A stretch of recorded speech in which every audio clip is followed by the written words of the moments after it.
السلام عليكم ورحمة الله. إن الحمد لله نحمده ونستعينه ونستغفره ونعوذ بالله من شرور أنفسنا ومن سيئات أعمالنا. من يهده الله فلا مضل له ومن يضلل فلا هادي له، وأشهد أن لا إله إلا الله وحده لا شريك له، وأشهد أن محمدا عبده ورسوله وصفيه وخليله. بلغ الرسالة وأدى الأمانة ونصح الأمة وجاهد في الله حق جهاده حتى أتاه اليقين، فصلى الله عليه وعلى آله وصحبه ومن سار على دربه واستنى بسنته إلى يوم الدين. يا أيها الذين آمنوا اتقوا الله حق تقاته ولا تموتن إلا وأنتم مسلمون. يا أيها الناس اتقوا ربكم الذي خلقكم من نفس واحدة وخلق منها زوجها وبث منهما رجالا كثيرا ونساء، واتقوا الله الذي تساءلون به والأرحام إن الله كان عليكم رقيبا. يا أيها الذين آمنوا اتقوا الله وقولوا قولا سديدا يصلح لكم أعمالكم ويغفر لكم ذنوبكم، ومن يطع الله ورسوله فقد فاز فوزا عظيما. حيا الله الجميع. Je souhaite tous la bienvenue à cette conférence qui va porter sur la laïcité. Tout d'abord, je vais commencer par, non pas justifier, mais simplement expliquer le choix de la thématique. Vous avez tous assisté à la libération de la Syrie, du régime despotique pas de Bachar, mais de la famille, la dynastie Assad. Après 54 ans, alhamdoulilah, le peuple syrien, dans sa majorité sunnite, est pour la première fois libre. Et vous avez vu, parmi les images qui ont marqué, c'est les prières dans les universités. Donc pour la première fois, à Dimashq, à Hama, à Hims, on a vu des milliers d'étudiants qui prient à l'université. Il ne faudrait pas l'oublier que le Bas, el-Ba'ath, le parti qui était au pouvoir en Syrie, qui prend le panarabisme et la laïcité, interdisait au nom de la laïcité ces prières-là. Et l'autre point qui m'a amené à parler de ce sujet, c'est qu'avant-hier, il y a eu une manifestation, quelques dizaines de personnes, mais on leur a accordé bien entendu beaucoup d'importance, alors que des milliers manifestaient dans la même place, et ces dizaines de personnes sont sorties pour crier Madaniya, Almaniya, Hurriya. Donc ils sont sortis pour demander à ce que le gouvernement syrien ne soit pas régi par Sharia, qu'il soit un gouvernement laïque. Ça, c'est le deuxième point qui m'a amené à parler de la laïcité aujourd'hui. Et le troisième point, ce sont des jeunes qui m'ont approché, qui sont étudiants au secondaire, et on leur a imposé un engagement à ne pas prier dans l'espace de l'école, et pire que ça, à ne pas faire leurs ablutions, à ne pas faire les ablutions sèches. On leur a dit, vous ne pouvez pas avoir en votre possession un caillou ou une pierre pour faire at-tayammum. Si vous allez aux toilettes, akramakumullah, al-istijmar ou al-istinja, n'ayez pas une bouteille d'eau pour vous laver après avoir fait vos besoins. Et c'est ce qui m'a amené à parler hier de la laïcité dans les toilettes. La laïcité aujourd'hui, au Québec, elle est rendue dans les chiottes. Akramakumullah. Alors, des musulmans laïcs. Et en même temps, il y a des musulmans, entre guillemets, qui se disent laïcs et qui accordent des entrevues pour dire justement que la laïcité n'est pas appliquée ou qu'elle est en danger parce que, démographie oblige, le nombre de musulmans fait en sorte qu'on ne se sent plus laïque en Occident. Alors, tous ces éléments-là m'ont porté à parler de laïcité aujourd'hui. J'ai choisi comme titre « Des musulmans laïcs ». Vous comprenez qu'il s'agit d'un oxymoron. Donc, il y a une incompatibilité déjà dans le titre entre musulmans et laïcs. On va commencer par le début. La laïcité, c'est un concept. Et vous savez que les concepts, c'est un ensemble d'idées renfermées dans un terme, dans un mot. Donc, et les concepts évoluent. Ils ont une histoire. Je vais faire simple. La laïcité, quand elle est née, en France, par exemple, pendant la Révolution française, 1789, il s'agissait de la séparation entre l'État et l'Église. C'est que l'Église contrôlait tout. Quand je dis la religion, elle est organisée en Europe, en France, et c'était l'Église catholique. Donc, et le système qui prévalait à l'époque, c'était le système féodal. Vous savez, le système féodal, c'est un système d'injustice. Il y avait les nobles qui possédaient la terre, et il y avait les roturiers qui travaillaient dans la terre et qui appartenaient au seigneur. Le seigneur, les gens qui travaillent sur sa terre, lui appartenaient carrément, il avait le droit de cuissage, il pouvait rentrer, prendre les femmes qu'il veut, il les faisait travailler. Donc, ils étaient corvéables à merci. Et ce système d'injustice était justifié par les fatawas de l'Église, qui disaient aux gens, patientez, vous allez être rétribués dans le paradis, Inch'Allah. Ici, c'est le Seigneur qui décide. Le Seigneur, c'est-à-dire celui qui possède la terre. Et dans l'au-delà, vous serez rétribués. Patientez. C'est votre destin. Vous n'êtes pas noble. Vous n'avez pas du sang bleu. Vous êtes des roturiers, des misérables. Mais Dieu vous a créé ainsi. Donc les hommes d'église justifiés étaient de connivence avec ce système féodal. Donc c'est un système qui repose sur l'église et sur ses seigneurs. Alors il y a eu une révolution sanglante. Et il disait qu'il faudrait tuer le dernier des rois et l'étrangler avec les tripes du dernier des hommes d'église. Donc là on a, en partant, une société qui est divisée. Parce qu'il y a des hommes de religion, il y a le sacré et il y a le profane. Tout ce que je vous raconte n'existe pas en islam. En islam, il n'y a pas d'hommes de religion. Rijaluddin, mustalahun, khati'. Khata' an taqul rijaluddin. Il n'y a pas de rijaluddin, il n'y a pas des hommes de religion. Al-ulama, les savants, al-a'imma, les imams, al-shuyukh, les du'at, les prédicateurs, ce sont des gens comme les autres dans la société musulmane.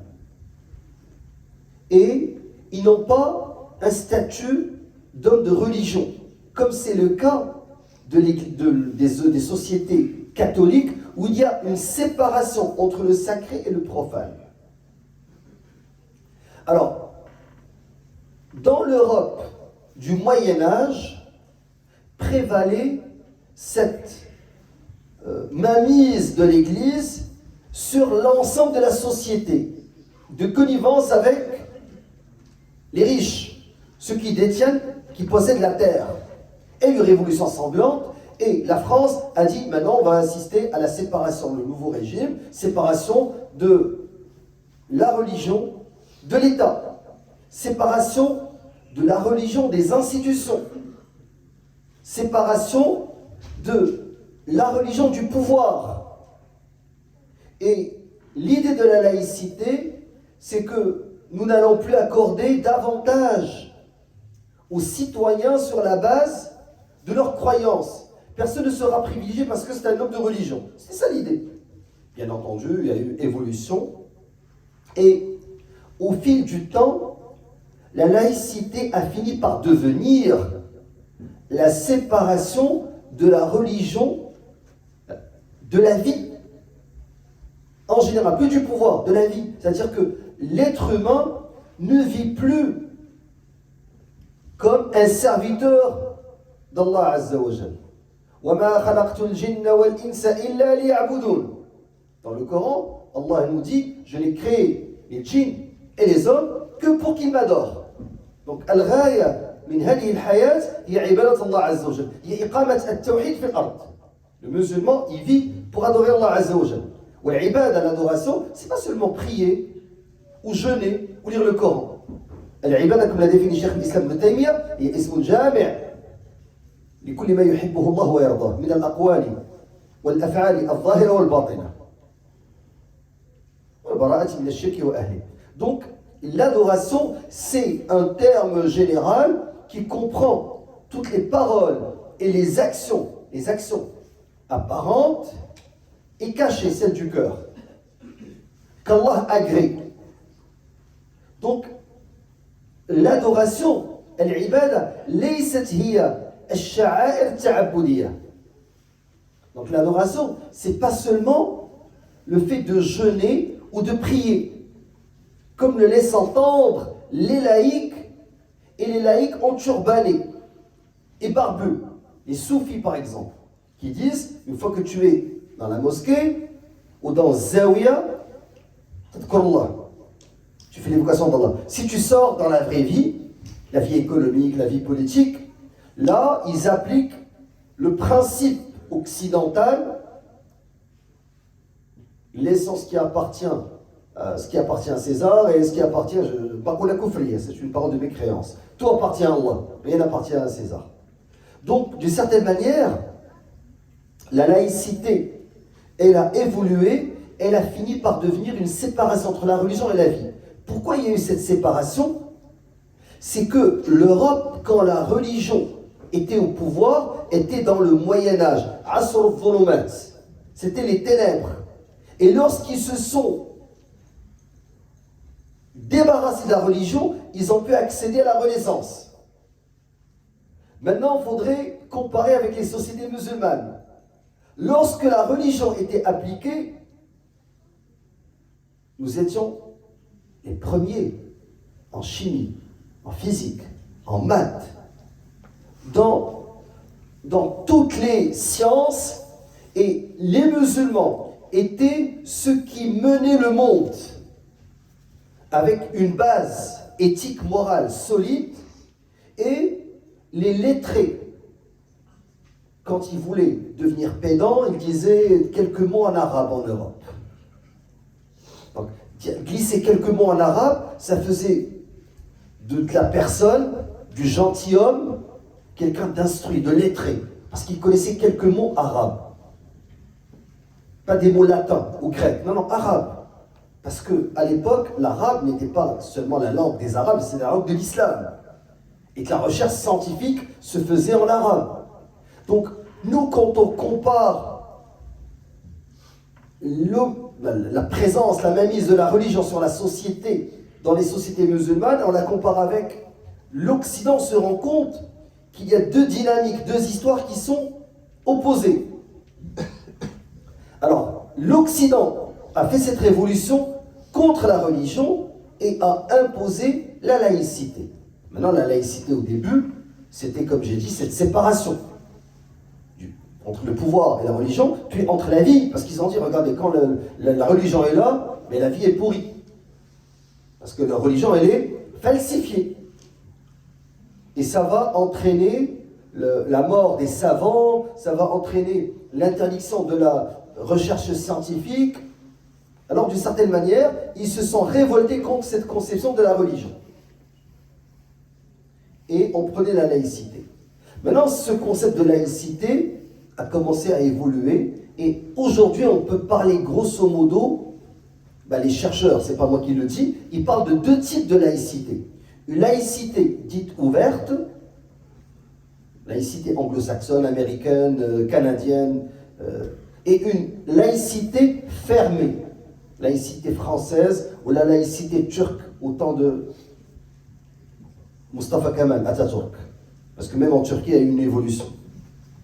Donc, cette laïcité ouverte, c'est une laïcité, d'une certaine manière, qui permet aux citoyens d'exprimer sa religion, de pratiquer sa religion, tant que le pouvoir n'est pas religieux, tant que l'État n'est pas religieux. Et il y a l'autre conception de la laïcité, c'est qu'il ne faudrait plus voir de religion. Il faudrait l'effacer.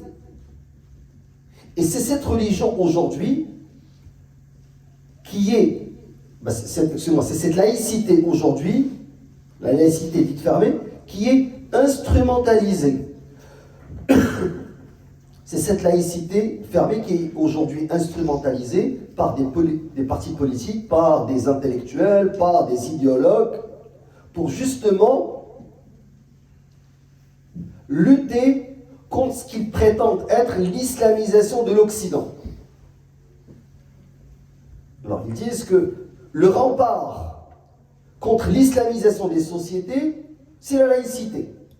Aujourd'hui, ceux qui attaquent les musulmans en Occident ne brandissent pas as-salib, la croix. Non, ils le font au nom de la laïcité.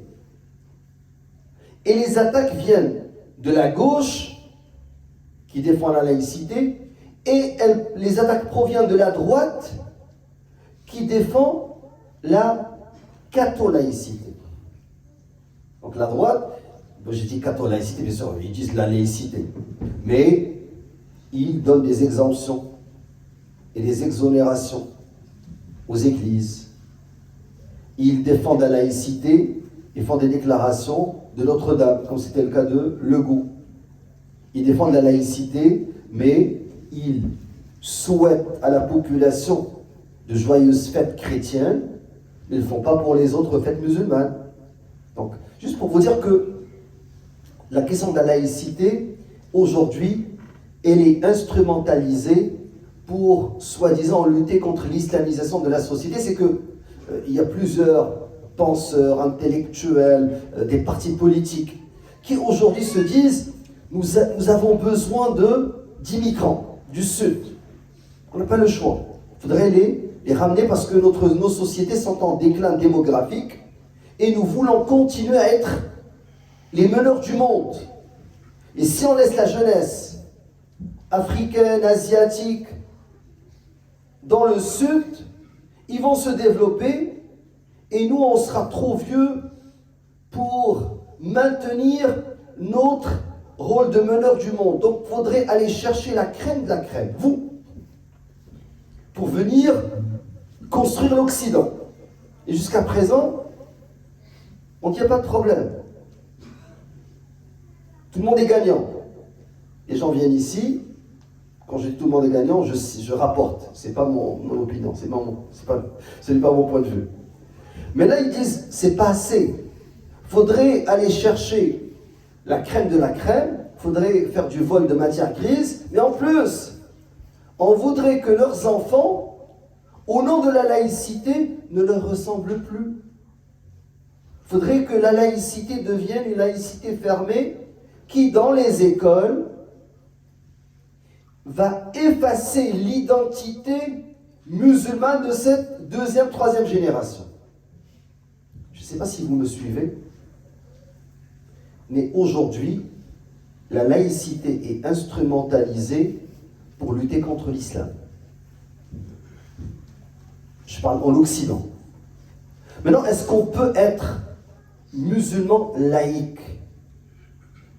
En islam, comme je l'ai expliqué au début, en définissant al-ibada, et je vous recommande les salat al-ubud de Cheikh Islam Ibn Taymiyyah. C'est court, mais c'est profond. En islam, il n'y a pas de séparation entre le sacré et le profane. Quand tu t'en vas travailler, tes transactions commerciales sont régies par sharia. Quand tu te maries, c'est régi par sharia. Il n'y a pas de mariage civil. Mariage civil pour nous, compte rien. La nikaha illa biwali, qala an-nabi alayhi salatu wassalam. Il n'y a pas de mariage sans qu'il y ait de tuteur. Une femme ne peut pas se marier elle-même. Et tu dois avoir l'ijab wal-qaboul, proposition, acceptation, avoir deux témoins, avoir la dot. Donc, d'une certaine manière, les contrats, que ce soit un mariage, que ce soit dans les transactions commerciales, al-hukm, quand on parle du pouvoir, il y a ce qu'on appelle al-siyasa al-shar'iyya, la politique légale. Cheikh Islam Ibn Taymiyyah a même un livre, fi huquq al-ra'i wal-ra'iyya, dans les droits du gouverneur et des gouvernés. Donc chacun a des droits, chacun a des obligations. Donc l'islam est un mode de vie. Ce n'est pas comme le christianisme falsifié qui a... Vous savez, quand on parle du christianisme, les historiens disent ce n'est pas Rome qui s'est christianisé, mais c'est le christianisme qui s'est romanisé. Donc, lorsque Constantin est devenu chrétien, et ça a commencé avec Bolos, vous savez qui est Bolos, le fameux personnage, il y a eu un changement du christianisme, il a été falsifié pour faire en sorte que l'Empire romain contrôle la politique, l'économie, et que les hommes de religion restent dans leurs églises, dans leurs paroisses. Amma l'islam, quant à l'islam, la rahbaniyata fi l'islam. Il n'y a pas de monachisme en islam. Il n'y a pas cette séparation. Donc en partant, tu ne peux pas être laïque. Et Allah Azza wa Jal, fi muhkam al-tanzil, réfute une idée très répandue parmi certains musulmans laïcs. J'ai toujours musulmans laïcs entre guillemets, qui disent regardez, ta relation avec Dieu, elle est gérée par l'islam, par la religion. Mais ta relation avec les autres, elle doit être gérée par les lois, votées par le Parlement, votées par les représentants du peuple. C'est comme ça qu'ils parlent. Et quand tu pries chez toi à la maison, on ne va pas légiférer pour te montrer comment prier ou comment jeûner. Mais quand il s'agit de la sphère publique, là, il faudrait qu'il y ait, je parle dans le monde musulman, pas en Occident. Allah Azza wa Jalla dit فَلَا وَرَبِّكَ لَا يُؤْمِنُونَ. Allah jure فَلَا وَرَبِّكَ لَا يُؤْمِنُونَ. Il ne croit pas, il jure qu'il ne croit pas. حَتَّى يُحَكِّمُوكَ فِيمَا شَجَرَ بَيْنَهُمْ. Allah jure, قال ابن كثير يقسم الله تعالى, Allah jure بنفسه الكريمة المقدسة أنه لا يؤمن أحد حتى يحكم الرسول صلى الله عليه وسلم في جميع الأمور. Donc Allah jure que tu ne peux pas être croyant tant que tu ne vas pas prendre le prophète sallallahu alayhi wa sallam, حتى يحكموك.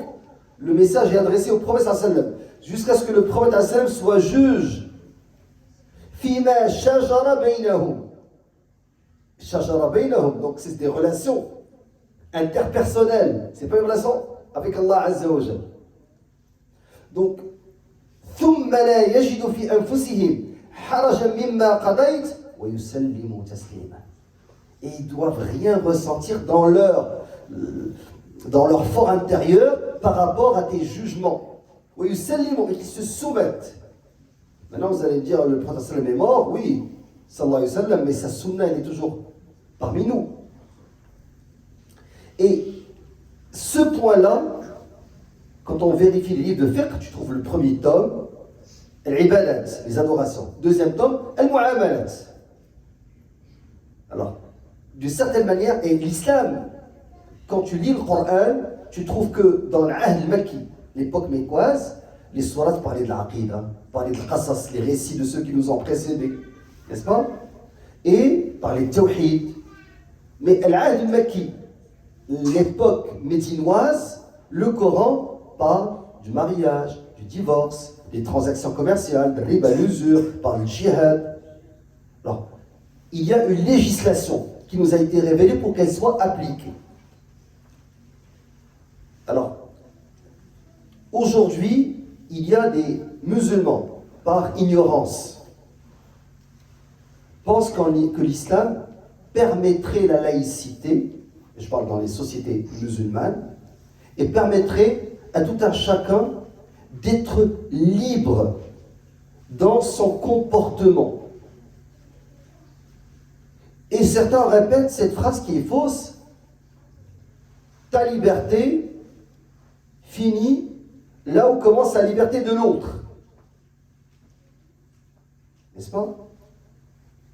Ta liberté, elle finit et se termine là où commencent les limites érigées par Allah subhanahu wa ta'ala.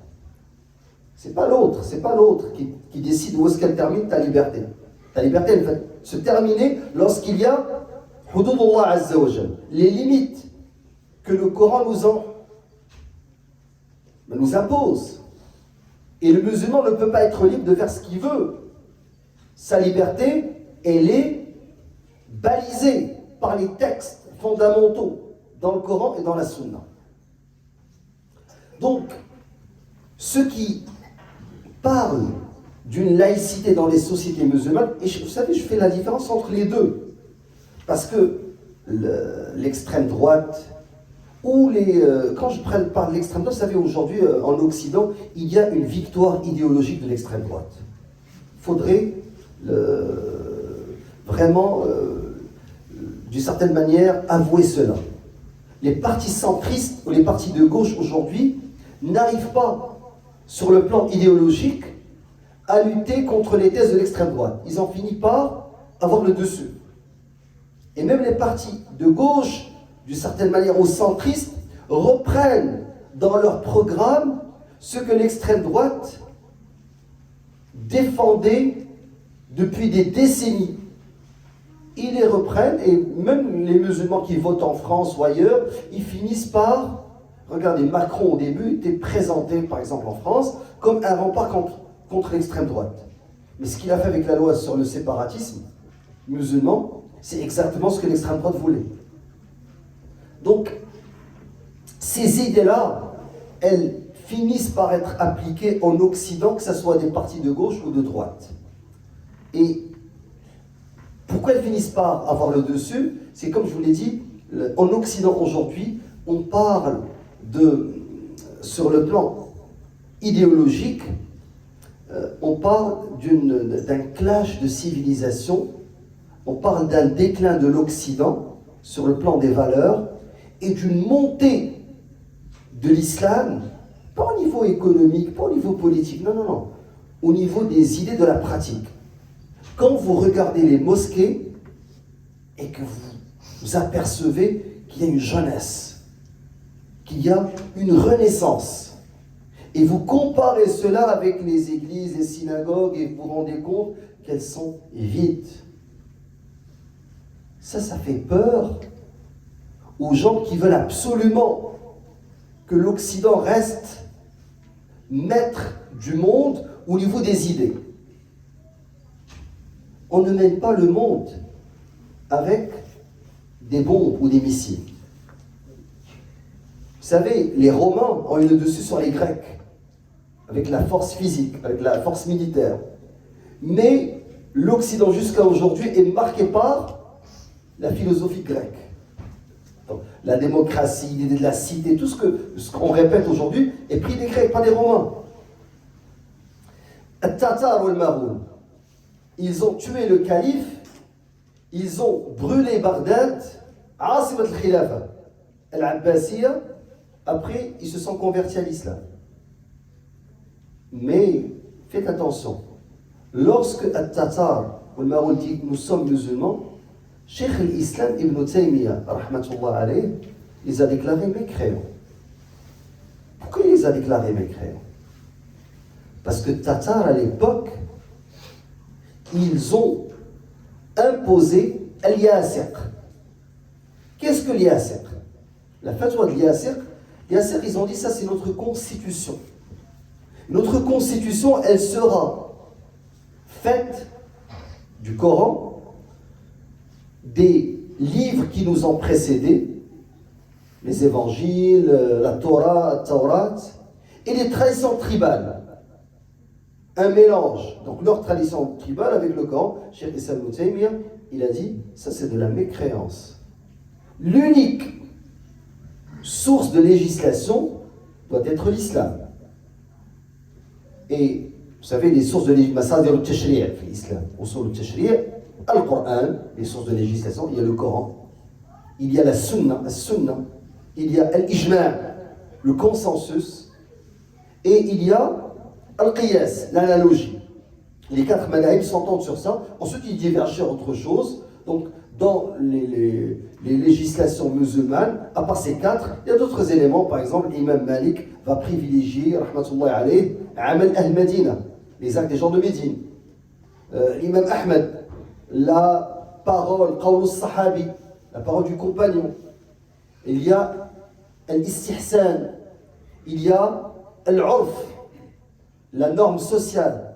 Il y a shar'man qablana, illa yukhalif shar'ana. Donc les législations antérieures, c'est sans proposition avec les nôtres. Donc tout ça, ce sont des sources de législation, mais elles ne font pas l'unanimité au niveau des 4 madhahib. Alors, revenons à cette question de laïcité dans le monde musulman. Dans le monde musulman, on ne peut pas être laïque parce que la laïcité est à l'opposé de l'islam. La laïcité stipule qu'il faut une séparation entre la vie et la religion. Ou bien dans une forme plus soft, une séparation entre le pouvoir. Le pouvoir ne doit pas être religieux. Ça veut dire quoi le pouvoir? Nous, on n'a pas d'homme d'église, d'homme de religion. Donc le pouvoir ne doit pas être religieux, c'est-à-dire que le pouvoir, l'autorité, demos kratos, la démocratie, le pouvoir est au peuple. Nous, en islam, le pouvoir est à Allah. Ça veut dire quoi? Comment ça se traduit? Prenons des exemples. L'avortement. Ok, on va voter. Parlement de Syrie, Maroc, Algérie. Est-ce que les parlementaires, les représentants du peuple sont pour l'avortement? Levez vos mains. Ok, il va compter. Ah, la majorité est contre. L'avortement sera interdit. Ah, un autre vote après 3 ans, changement de parti politique. La majorité est pour. Avortement halal. Yuhalliluna wa yuharrimun. Selon le nombre, la majorité. En islam, l'avortement est haram. Al-ard kulha. Si toute la terre sortait, si toute la Syrie sortait, si dans n'importe quel pays, tout l'Afghanistan, tout l'Algérie, tout le Maroc, disait l'avortement est halal, un imam Ahmed, ou quelqu'un qui va aller dans ses pas, va leur dire haram. Ils vont l'emprisonner, ils vont le tuer, mais il va dire haram. Allah subhanahu wa ta'ala dit haram, ça finit là. Vous avez compris l'autorité du peuple versus l'autorité d'Allah Azza wa Jal. Il y a des textes, on s'arrête là lorsqu'il y a un texte. L'alcool, vous avez vu le journaliste de la BBC, il a demandé à Ahmed Shara, l'ex-Abu Mohamed Joulami, lui a dit, est-ce que vous allez interdire l'alcool? Et il lui a dit, c'est un travail qui va être fait par une équipe de juristes, blablabla. Et normalement, ce qu'il aurait dû lui dire, l'alcool, le khamr, dans notre religion, c'est haram. Ça finit là. Dans notre religion, c'est haram. Ah, et vous allez appliquer votre religion? Mais bien sûr. Pourquoi tout ce sang a coulé? Seulement pour nous débarrasser de Bachar et mettre au pouvoir quelqu'un qui va diriger le pays selon quelle norme, selon quelle constitution, selon quelle loi, si ce n'est la loi d'Allah Azza wa Jal. La liberté, les droits fondamentaux, le bonheur, pour nous les musulmans, ne peut être garanti que par l'application de l'islam. Et ne me dites pas l'Arabie Saoudite, ou les pays du Golfe, ou le Maghreb, ou l'Afrique, ou l'Asie. Ils n'appliquent pas le sharia.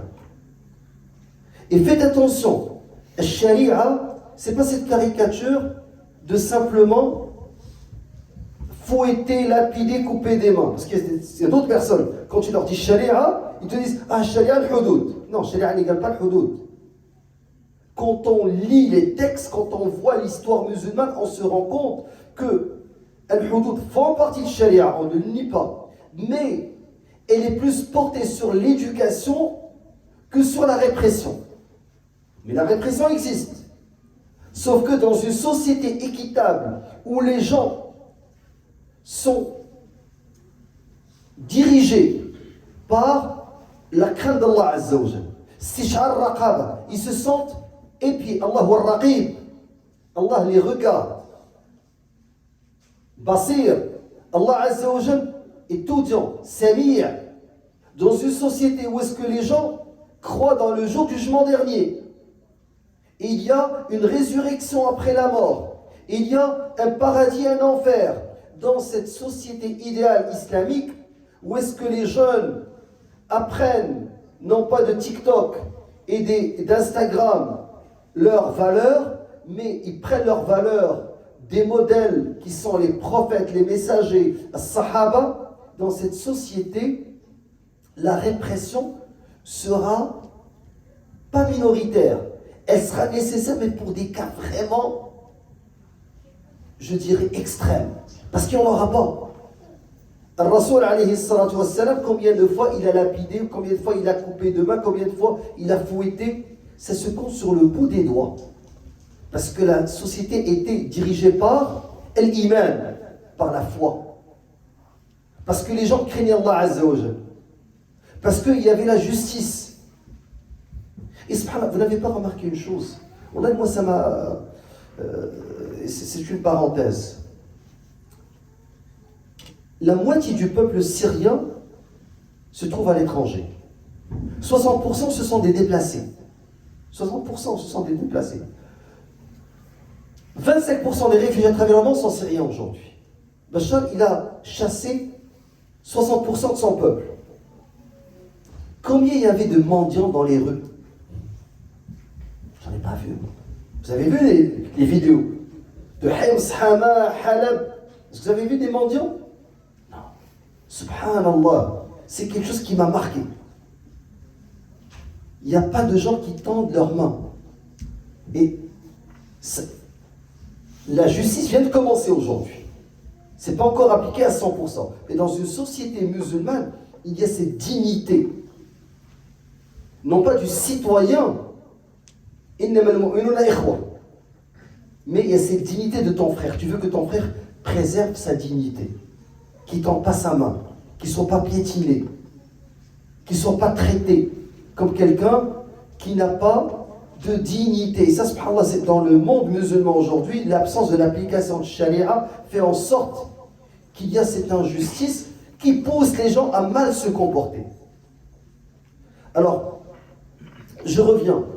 Nous avons des textes qu'on ne peut pas outrepasser. Allah Azza wa Jalla dit Inil hukmu illa lillah. Le pouvoir n'appartient qu'à Allah. Et Allah Azza wa Jalla, quand il a parlé, subhanallah, dans un texte de ceux qui prétendent être croyants, il a dit Alam tara ila alladhina yaz'umuna annahum amanu bima unzila ilayka wa ma unzila min qablika yuriduna an yatahakamu ila at-taghut wa qad umiru an yakfuru bih. N'as-tu pas vu ceux qui prétendent qu'ils ont cru dans ce qui t'a été révélé et ont cru, ils prétendent avoir cru dans ce qui leur a été révélé? Ils veulent prendre pour juge at-taghut, alors que on leur a demandé qu'ils mécroient dans le taghut. Qu'est-ce que taghut? At-taghut min at-tughyan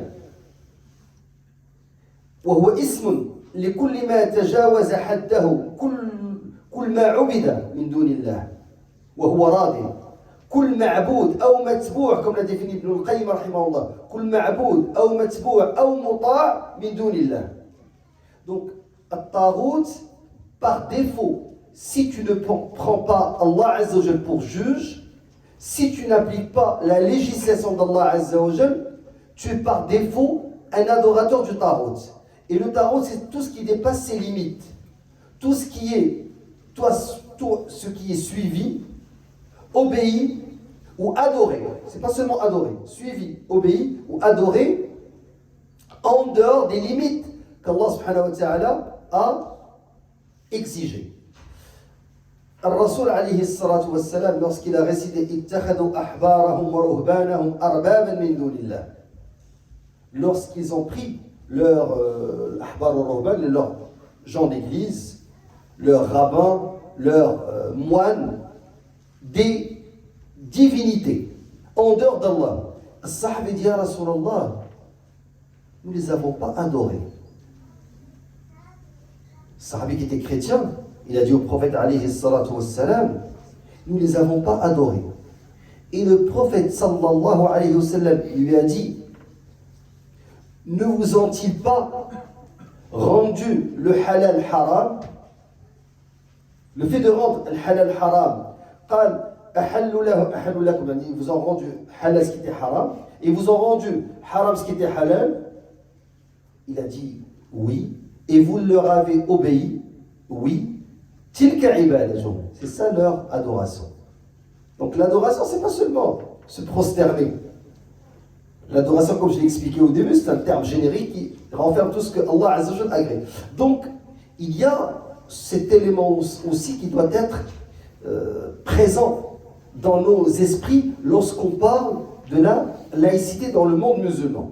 Donc si je devais résumer le tout, dans les pays musulmans, il est clair que la laïcité n'a rien à voir avec l'islam. Et que le musulman, là où il est, il ne peut pas se déclarer laïque. Tu ne peux pas dire je suis un musulman laïque. Si tu dis je suis un musulman laïque, tu n'es plus musulman. Et c'est aussi simple que ça. Parce que tu ne peux pas manger en dehors de ce que Sharia exige de toi. Tu ne peux pas travailler en dehors de ce que Sharia exige de toi. Tu ne peux pas te marier en dehors de ce que Sharia exige de toi. Tu ne peux pas gérer en dehors de ce que Sharia exige de toi. Tout ce que tu fais dans la vie, Sharia te met des balises. Tout ce qui est autour de toi, toutes tes paroles, tes actes sont soit permis, al-mubah, jaiz, soit c'est obligatoire pour toi de le faire, wajib, soit c'est mandoub, c'est-à-dire c'est recommandé de le faire, soit c'est haram et tu ne peux pas le faire, soit c'est makrouh, c'est détesté et tu dois l'éviter. Donc, d'une certaine manière, tout ce que tu fais, tout ce que tu dis est régi par al-sharia, par shar' Allah Azza wa Jalla. Donc il n'y a pas cette séparation. Maintenant, dans le monde occidental, le musulman qui vit en Occident, si le musulman est incapable d'exprimer sa foi, il n'a plus le droit de séjourner en Occident. Ça devient haram pour lui. Donc, si tu te retrouves dans une société où est-ce qu'ils disent « Nous allons t'interdire de pratiquer ta religion dans la sphère publique », ça devient haram pour toi de séjourner dans ce pays-là. Tu dois quitter. Tu n'es plus en Corée du Nord. L'Occident, jusqu'à présent, se targuait d'être un endroit où ce qui était laïque, donc chacun pouvait exprimer librement sa croyance. Tu pouvais, bien sûr, il y a toujours des limites.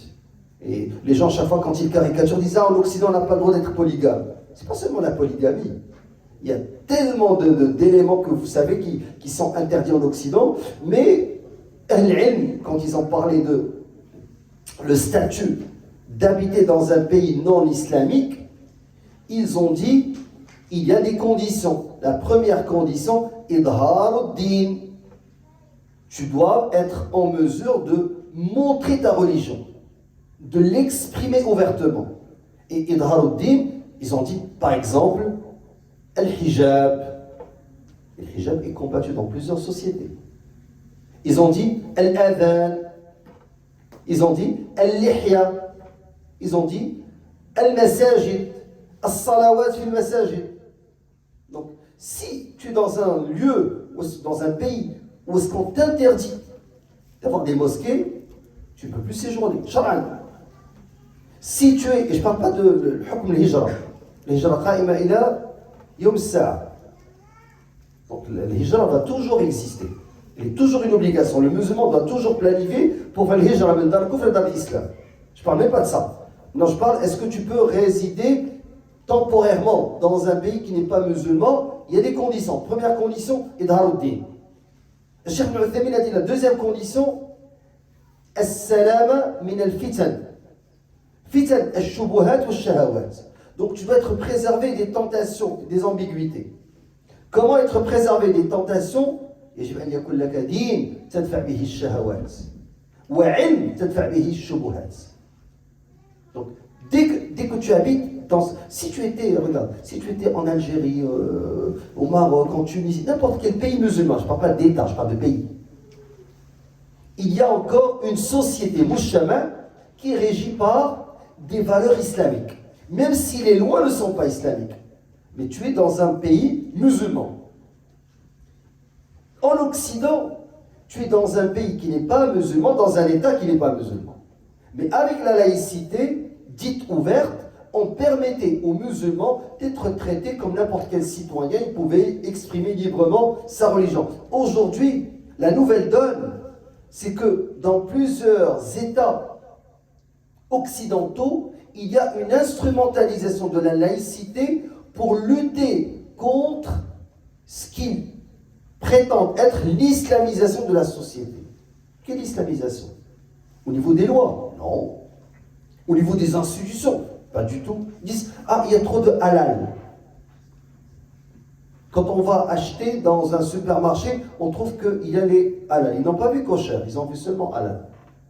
Il y a trop de halal, donc d'une certaine manière, nous on refuse cela. Il ne faudrait pas qu'il y ait de halal. Est-ce qu'on t'a obligé d'acheter halal? Non. Vous savez, le principe de la liberté. Il n'y a personne qui les a obligés d'acheter halal. Mais ils ne veulent pas avoir halal.